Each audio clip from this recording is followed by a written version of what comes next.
João capítulo 15, versículo 16, só para recordarmos, diz que nós não escolhemos ser servos, servir ao Senhor, não escolhemos esta filiação, mas Deus, por amor, me escolheu e escolheu você também.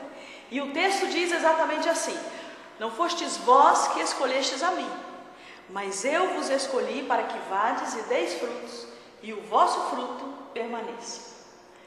Sendo assim, continuando a nossa aula sobre testemunho pessoal, eu quero abordar neste momento pelo menos 5 pontos muito importantes dos quais você deve estar abordando ou falando com aquela pessoa, o seu colega, o seu amigo, que você estiver falando de Jesus, da sua certeza de salvação. Em primeiro lugar, eu gosto muito de usar a palma da mão com os nossos 5 dedos. Lembrando primeiro que Jesus me ama, eu sou pecador, Cristo morreu por mim, eu sou agora uma nova criatura e eu vou para o céu. Seria interessante que você marcasse isso na sua Bíblia, no seu caderno, na sua mente, que você decorasse, a fim de que você, num confronto de rua, na escola, em algum lugar onde você estivesse, você pudesse usar a palma da sua mão como se fosse um diagrama, como se fosse uma forma de você estar lembrando um roteiro para apresentar o seu testemunho pessoal e evangelizar alguém sem você ter um método formal em suas mãos, ou ter a Bíblia, ou ter um estudo bíblico nas suas mãos. Então, como nós falamos primeiro, eu tenho que saber que Jesus me ama. Esse é o polegar. Jesus me ama. E é muito simples, nós podemos lembrar lá João capítulo 3, versículo 16, eu tenho certeza que você já sabe de cor. Porque esse texto diz: porque Deus amou o mundo de tal maneira que deu o seu Filho unigênito, para que todo aquele que nele crer não pereça, mas tenha a vida eterna. Essa é a verdade do amor de Deus. E Ele me amou de tal forma que deu tudo que Ele tinha de mais precioso e especial, que foi o seu único Filho, por me amar. Segundo lugar, eu sou pecador. E também penso que você tem 2 versículos bíblicos que sabe de cor. Um deles está lá em Romanos capítulo 3, versículo 23, e também Romanos capítulo 6, versículo 23. E um deles diz: porque o salário do pecado é a morte, mas o dom gratuito de Deus é a vida eterna por Cristo Jesus. Isto é, o pecado separa o meu relacionamento de Deus, me afasta de Deus. E a Bíblia diz que o salário do pecado é a morte. Depois, o mesmo capítulo, o mesmo texto diz que todos pecaram e separados estão da glória de Deus. Então, todas as vezes que o homem peca, ele quebra o seu relacionamento com Deus.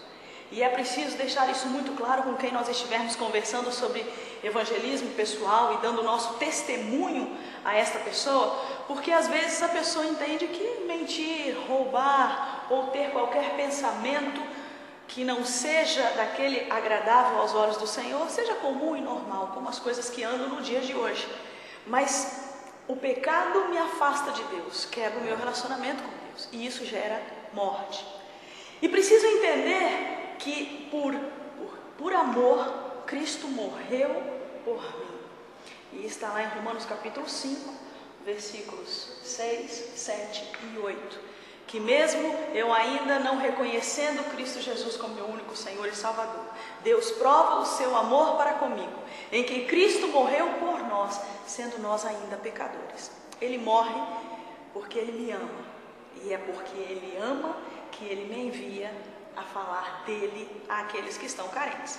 Por isso que Ele nos escolheu, para darmos frutos. Então, primeiro, Jesus me ama, sou pecador, e Cristo morreu por mim para me libertar deste pecado. Depois, em terceiro lugar, eu sou nova criatura em Cristo Jesus. A Bíblia diz que o sangue de Cristo Jesus me purifica de todo o pecado. Depois, Hebreus capítulo 9 volta a falar que sem derramamento de sangue não há perdão para o pecado. Sendo assim, então, 2 Coríntios capítulo 5, versículo 17, diz que todo aquele que está em Cristo, nova criatura é. Significa dizer que quando Cristo Jesus passa a ser meu único Senhor e Salvador, eu nasço de novo. Você vai lembrar na nossa aula anterior que eu falei que Jesus é o marco zero na nossa vida. É exatamente por isso. Porque Ele me dá nova vida, novos desejos, novos pensamentos, novos sentimentos, um novo querer. E em quinto lugar, eu vou para o céu. João capítulo 14, versículos 1, 2 e 3, o próprio Jesus diz que Ele voltaria para nos buscar. E Ele vai ao céu preparar-nos lugar, porque se não fosse assim Ele não teria dito, vou preparar-nos lugar. Você precisa crer nessa promessa de Deus. Ele vem buscar aqueles que creem em Jesus Cristo como seu único Senhor e Salvador e que nasceram de novo, aqueles que são nova criatura, e Ele vem buscar aqueles que esperam o cumprimento dessa promessa. Deixe-me lembrar a você o texto de João, Evangelho de João capítulo 1, versículo 12. Esse versículo diz que o Senhor Jesus veio para o que era seu, mas os seus não o receberam, rejeitaram a Jesus. E aí no versículo 12, ele diz o seguinte: a todos aqueles que o receberam, a estas pessoas, Deus deu o poder de se tornarem filhos de Deus. Então, querido, fica muito claro o propósito e o desejo de Deus na minha vida, na sua vida. Primeiro é me tornar filha dele por adoção em Cristo Jesus, assim como você. E eu preciso nascer de novo por crer em Jesus como único Senhor e Salvador. Depois, reconhecer que Deus é o único Deus e Jesus o seu enviado. E eu volto a lembrar a você João capítulo 17, versículo 3, que diz que a vida eterna é essa, que te conheçam a ti como único Deus e a Jesus Cristo, aquele que tu enviaste. Como é que aqueles que estão ao nosso redor vão conhecer Jesus como o enviado de Deus, o Senhor e Salvador? Se você anunciar, se você falar, fale com a sua vida, fale com o seu dia a dia, com o seu linguajar, com o seu modo de viver. Não precisa ser diferente do que você é.